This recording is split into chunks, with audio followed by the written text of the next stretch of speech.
आप सभी को जय मसीह। और आज हम पढ़ेंगे पहला पत्रस उसके 4 अध्यायों की एक ऐसे पढ़ेंगे। और आज का हमारा टॉपिक है कि दुख क्यों आता है हमारे जीवन में। तो आज हम पढ़ेंगे पहला पत्रस 4 का 1 से लिखा है, इसलिए जबकि मसीह ने शरीर में होकर दुख उठाए तो तुम भी उसी मनसा को हथियार के समान धारण करो, क्योंकि जिसने शरीर में दुख उठाया वह पाप से छूट गया। हालेलुया। हम प्रार्थना करें।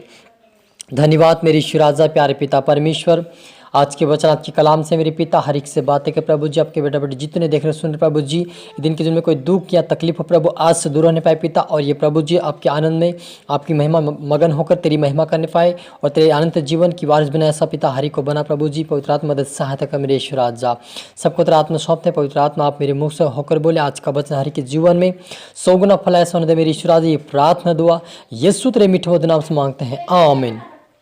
तो मेरा जी जो हमने पढ़ा यहाँ पर पहला पत्रस उसके 4 अध्याय उसकी 1 आयत से पढ़ा, इसलिए जबकि मसीह ने शरीर में होकर दुख उठाए तो तुम भी उसी मनसा को हथियार के समान धारण करो, क्योंकि जिसने शरीर में दुख उठाया वह पाप से छूट गया, ताकि भविष्य में अपना शेष शारीरिक जीवन मनुष्य की अभिलाषाओं के अनुसार नहीं वरन परमेश्वर की इच्छा के अनुसार व्यतीत करे।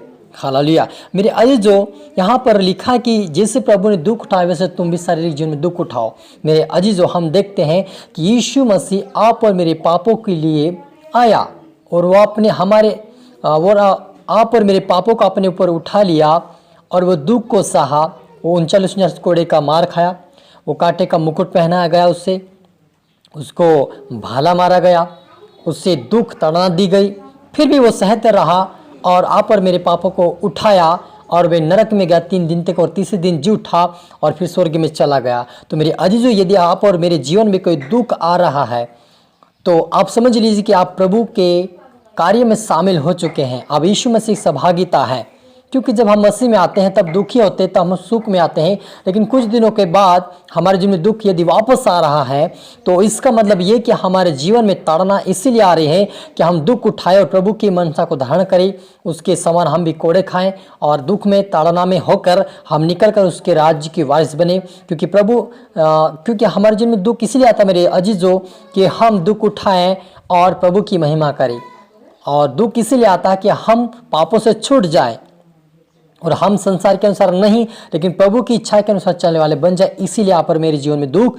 आता है। इसलिए यदि आपके जीवन में कोई दुख या ताड़ना आ रही है कई सालों के बीतने के बाद, 2 साल 3 साल के बाद, विश्वास में आने के बाद ये आपके जीवन में कोई दुख आ रहा है तो आप उसमें आनंद करें, मगन हो, प्रभु का धन्यवाद हो कि आप और मैं प्रभु के सहभागिता में भागी हो चुके हैं। इसलिए दुख आ रहा है कि हम उसकी इच्छा के अनुसार जीवन बिताएं, ताकि प्रभु नहीं चाहता कि हम संसार में जाए, प्रभु नहीं चाहता कि हम पाप का जीवन जिए, प्रभु नहीं चाहता कि हम संसार में अंधकार और नरक में जाए, कि प्रभु यही चाहता है कि हम उसके स्वर्गीय राज्य के लिए बने। इसलिए हमारे जीवन में दुख ताड़नाएं आती हैं। हालेलुया। और लिखा है, क्योंकि अन्य जातियों की इच्छा के अनुसार काम करने और लुचपन की बुरी अभिलाषाओं, मतवाला, लीला क्रीड़ा, पेकड़पन और घृणित मूर्ति पूजा में जहाँ तक हमने पहले समय गवाया वो बहुत हुआ। यहाँ पर पत्रस कहता है कि हमने जो पहले समय में पाप किया, बुरा किया, लुचपन किया, लीला क्रीड़ा, पिक्कड़ पीना शुरू किया, शराब वगैरह नशे पिया और मूर्ति पूजा, हमने जो पहले समय बहुत कुछ किया वो हुआ। अब यह हमें अब नहीं गंवाना है। सच मेरे अजीजों, हमने पहले समय में जो भी समय गंवा दिया है मूर्ति पूजा करके, पाप करके, बुराई करके, नशे करके, तो हमने उस जीवन को बिता दिया है। लेकिन आप हमें आगे से ऐसा नहीं करना है। इससे वाचन में करते हैं कि तुम ऐसी भारी लुचपन उनका साथ नहीं देते।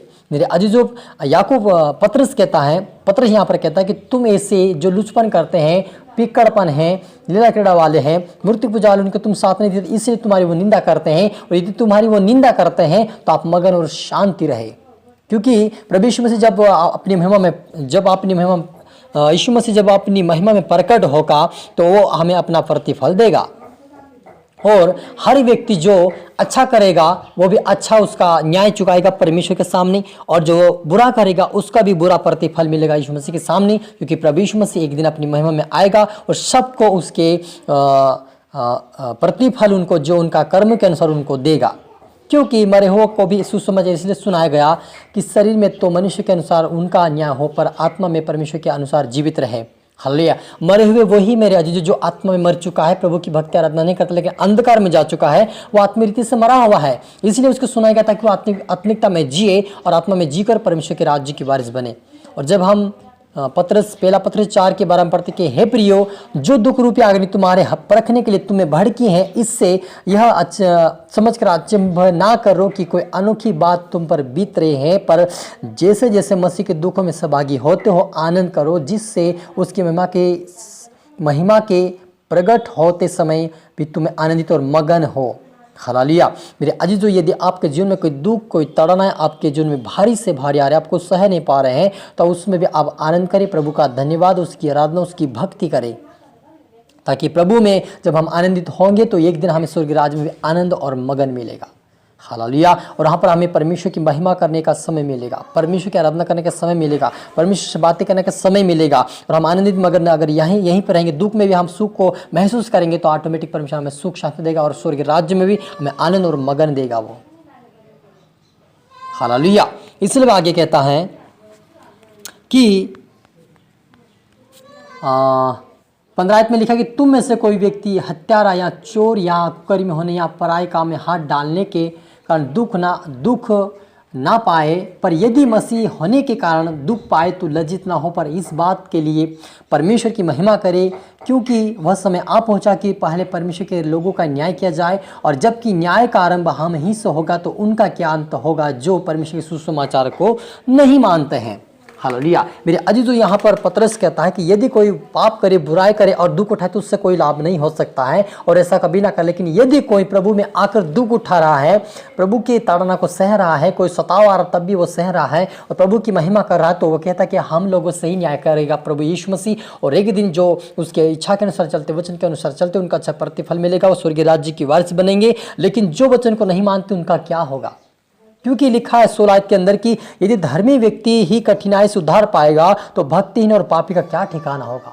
हालेलुया। मेरे अजीजों, जो भक्तिहीन व्यक्ति ही, जो भक्ति करने वाला, जो धार्मिकता का जीवन जीने वाला ही परमेश्वर का उद्धार कठिनाई से उद्धार पाएगा, तो जो भक्ति नहीं करता, जो आराधना नहीं करता, जो आज्ञा का पालन नहीं करता, जो प्रभु के पीछे नहीं चलता, जो पाप को नहीं छोड़ता, वो उसका कैसा ठिकाना, कैसे वो स्वर्गीय राज्य प्रवेश कर सकता है। तो मेरा जीजो, आप और मुझे प्रभु इसीलिए ताड़ना और दुख इसलिए हमारे जीवन में आता ताकि हम मजबूत हो जाए, प्रार्थना में बढ़े, वचनों में बढ़े, उसके राज्य के वारिस बने, और पाप को छोड़कर हम परमेश्वर की राज्य धर्म का खोज करते हुए उसके राज्य की वारिस बने। इसीलिए आप और मुझे चुना है। हालेलुया। प्रार्थना करें। धन्यवाद मेरे ईश्वर राजा, प्यारे पिता परमेश्वर, आज के वचन के कलाम से मेरे पिता हम हर एक से बातें क्या धन्यवाद प्रभु जी। आपके बेटा बेटी जितने देख रहे सुन रहे प्रभु, इनके जीवन में कोई दुख हो, कोई तकलीफ, कोई तड़ाना प्रभु, आज से ये जाए पिता, और आज से आनंद मगन रहे प्रभु जी। प्रार्थना वचन बढ़ने पाए, आत्मिकता बढ़ने पाए, आपके राज्य की वारिस बने पिता। हरि को तो सिखा समझे, अपने द्वारा बात कर, ब्लेस कर, आशीष बुद्धि ज्ञान दे मेरे पिता। सभी प्रार्थना सौंपते, प्रार्थना सुना आशीष क्या धन्यवाद मेरे ईश्वर राजा। ये प्रार्थना दुआ यीशु तेरे मीठे मधुर नाम से मांगते हैं, आमीन। तो मेरा जी, जो मैं आशा करता हूँ इस वचन से प्रभु आपसे बातें किया होगा, और इस वीडियो को आप दोबारा, इस वचन को आप दोबारा सुनी, और इस वीडियो को लाइक करें, शेयर करें, सब्सक्राइब करें, ताकि प्रभु आपको दुगनी आशीष दे। आप सभी को मेरी तरफ से गॉड ब्लेस यू ऑल।